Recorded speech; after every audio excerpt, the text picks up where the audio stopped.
Fear of snakes, ophidiophobia. When reptiles become our nightmares. Hey there, fear explorers! Welcome back to another episode where we dive deep into the darkest corners of human phobias. If you're new here, hit that subscribe button to join our journey through the fascinating world of fears that shape our lives. Today, we're slithering into one of humanity's most common phobias, ophidiophobia, the intense fear of snakes. Imagine walking through a forest trail in Montana, enjoying the peaceful sounds of nature, when suddenly, a slender shape moves across your path.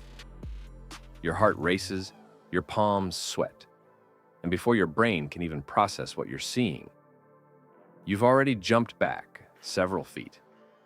That primal reaction, that instant surge of adrenaline, that's ophidiophobia in action. But why do so many of us fear these legless reptiles? Is it something we're born with, or something we learn? And more importantly, if this fear is controlling your life, how can you overcome it? Stay with me for the next 15 minutes as we unravel the mystery behind this fascinating phobia. The science behind snake fear. Let's start with some perspective. Approximately 3% of the world's population suffers from intense ophidiophobia, while nearly 1/3 of adults report being afraid of snakes. That makes it one of the most common animal phobias on the planet.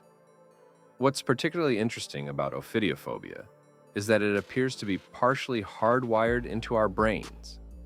Research conducted at the University of California suggests that humans may have evolved to fear snakes as a survival mechanism. Our primate ancestors who quickly detected and avoided snakes were more likely to survive and pass on their genes. This theory, known as the snake detection theory, proposes that our brains are specifically tuned to notice snake-like patterns and movements. Dr. Vanessa Rodriguez, a neuropsychologist from Boston University, explains, the human amygdala, the part of our brain responsible for processing fear, responds more quickly to snake images than to other threatening stimuli. This suggests our brains have a specialized snake detection circuit that operates before conscious awareness. This might explain why even people who have never encountered a snake in their lives can experience fear at the mere sight of one. It's as if our brains come pre-installed with a snake caution program. When normal caution becomes debilitating fear, there's a significant difference between a healthy caution around snakes and a debilitating phobia. Let me introduce you to Jessica from Arizona, whose story illustrates how ophidiophobia can impact daily life. I grew up in Phoenix where encountering snakes isn't uncommon, Jessica shares. But my fear went far beyond normal caution. I couldn't watch nature documentaries if they might show snakes. I'd check under my bed every night. I once abandoned a shopping cart full of groceries because I saw a snake pattern on someone's handbag. It was exhausting living this way. Jessica's experience highlights how ophidiophobia can extend beyond actual snakes to include avoiding outdoor activities, anxiety when seeing images or videos of snakes, fear of snake-like objects, garden hoses, certain patterns on clothing, nightmares about snakes, panic attacks triggered by unexpected snake encounters. For some people, the fear becomes so overwhelming that it limits where they can live, work, or travel. Mark from Colorado had to turn down a dream job opportunity in Florida because his ophidiophobia made the thought of living in a snake-rich environment unbearable. The origins of snake fear. Nature versus nurture. While we may have an evolutionary predisposition to notice snakes, full-blown ophidiophobia typically develops through one of several pathways. Direct traumatic experience. Many cases begin with a frightening encounter. Take Ryan from Texas, who was playing in his grandparents' backyard when he accidentally disturbed a rattlesnake. Though he wasn't bitten, the sound of the rattle and his grandparents' panicked reaction imprinted a fear that lasted decades. Observational learning. We also learn fears by watching others. 8-year-old Sophia had no fear of snakes, until she witnessed her mother's extreme reaction to finding a garden snake. Within weeks, Sophia had developed similar fear responses. Cultural conditioning. Snakes appear as villains or dangerous entities in countless stories, movies, and religious texts, from the serpent in the Garden of Eden to the basilisk in Harry Potter. These cultural messages reinforce the idea that snakes are creatures to be feared. Information transfer. Sometimes simply learning about the dangers of venomous snakes can trigger fear. After a classroom lesson about dangerous animals, elementary school teacher Mrs. Daniels noticed several students developing new anxieties about snakes.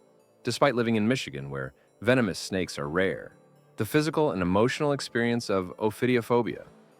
What exactly happens when someone with ophidiophobia encounters a snake? The experience goes far beyond simple discomfort. When 34-year-old Michael from Oregon unexpectedly encountered a garter snake while gardening, his body instantly went into fight or flight mode. It felt like someone had electrified my entire nervous system, he describes. My heart was pounding so hard I could hear it. I couldn't breathe properly. My vision tunneled and I felt disconnected from reality. Even though I knew intellectually that garter snakes are harmless, my body reacted as if I was facing death itself.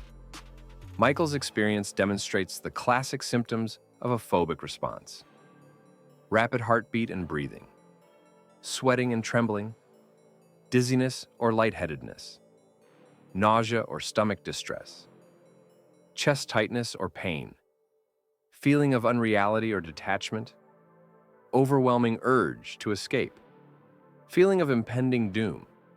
The intensity of these symptoms can be so severe that many people with ophidiophobia will go to extraordinary lengths to avoid any possibility of snake encounters. When fear defies logic. One of the most frustrating aspects of ophidiophobia is that it often defies logical thinking. Consider the experience of Dr. Emily Thornton, a biology professor from California. I teach about reptiles. I can give detailed lectures about snake anatomy, behavior, and ecology. I understand completely that most snakes are harmless and that even venomous species rarely bite humans unless threatened. Yet, when I see a snake, even a tiny, non-venomous one behind glass, my body betrays everything my mind knows to be true. It's humiliating and confusing to have your rational mind hijacked by fear. Dr. Thornton's experience highlights an important truth about phobias. They operate largely outside the realm of rational thought. This is why simply telling someone with ophidiophobia that most snakes are harmless rarely helps. The fear response activates before conscious reasoning can intervene. The spectrum of snake fear. Not all ophidiophobia manifests the same way. The condition exists on a spectrum. Mild ophidiophobia. Discomfort when seeing snakes. Ability to view images or videos with minimal distress. Avoidance of areas where snakes might be present. Rational understanding that the fear is exaggerated. Moderate ophidiophobia. Significant anxiety when thinking about snakes. Avoidance of media containing snakes. Careful screening of potential activities or locations. Physical symptoms when encountering snake imagery. Severe ophidiophobia. Panic attacks triggered by snake encounters or imagery. Inability to look at even cartoon representations. Life choices severely limited by avoidance behaviors. Persistent nightmares or intrusive thoughts about snakes. Breaking free, overcoming ophidiophobia. If you're watching this and recognizing yourself in these descriptions, I have good news. Ophidiophobia is highly treatable. Here are the most effective approaches. 1. Cognitive behavioral therapy, CBT. CBT is considered the gold standard for treating specific phobias. This approach helps you identify and challenge irrational thoughts about snakes, while gradually facing your fears in a controlled environment. Sarah from New Mexico shares her CBT success story. My therapist helped me realize I was catastrophizing, always imagining the worst possible snake scenarios. We worked on replacing thoughts like, all snakes are deadly, with more accurate ones like, most snakes in my area are harmless and avoid humans.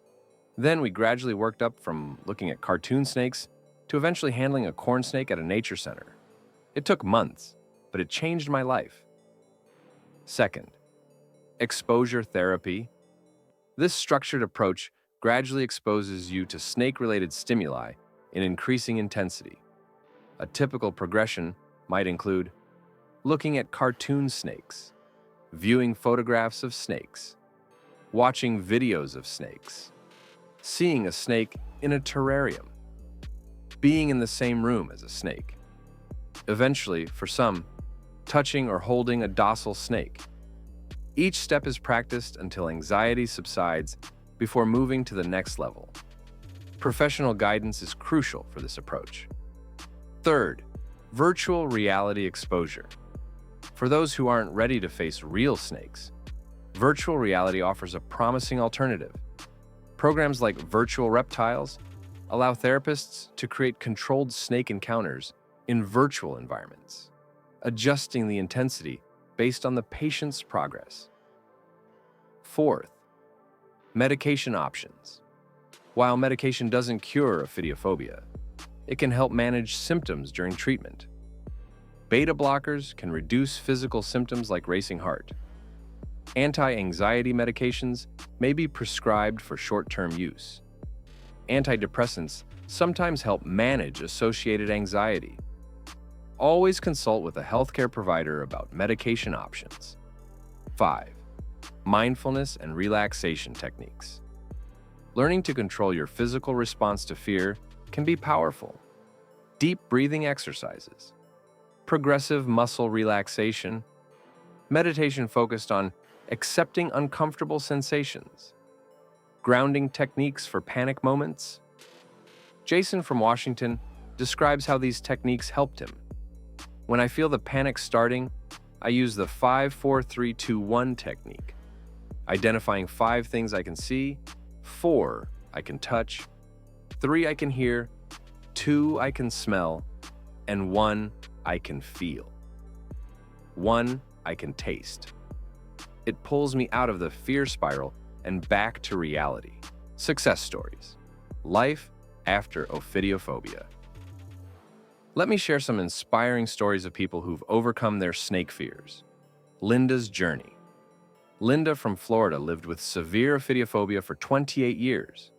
I couldn't even look at the snake emoji without feeling sick, she recalls. After 6 months of CBT and exposure therapy, Linda can now hike through Florida's parks without constant vigilance. I still don't love snakes, but they no longer control my life. Last month, I calmly watched as a small black racer crossed the trail ahead of me. Instead of panic, I felt curiosity. Tom's transformation. Tom, a father from Tennessee, sought treatment when he realized his fear was affecting his children. My 6-year-old daughter wanted to see the reptile exhibit at the zoo, and I couldn't take her. That was my wake-up call. After treatment, Tom not only took his daughter to the reptile house, but eventually became a volunteer educator at a nature center, occasionally handling non-venomous snakes during presentations. Maria's mindfulness approach. Maria combined traditional therapy with mindfulness practices to overcome her fear. I learned to observe my fear response without judgment. Instead of thinking, I'm terrified of that snake, I would notice, my body is having a fear response right now. That small shift in perspective gave me enough distance from the fear to work through it. Practical tips for managing snake encounters. While working on overcoming your fear, here are some practical strategies for managing potential snake encounters. 1. Knowledge is power. Learning about snakes in your area can reduce uncertainty. Most regions have only a few species, and many are non-venomous. Knowing which snakes are actually dangerous and which are harmless can help rationalize your fear. 2. Snake safety in nature. If you enjoy outdoor activities, stay on established trails. Watch where you step and place your hands.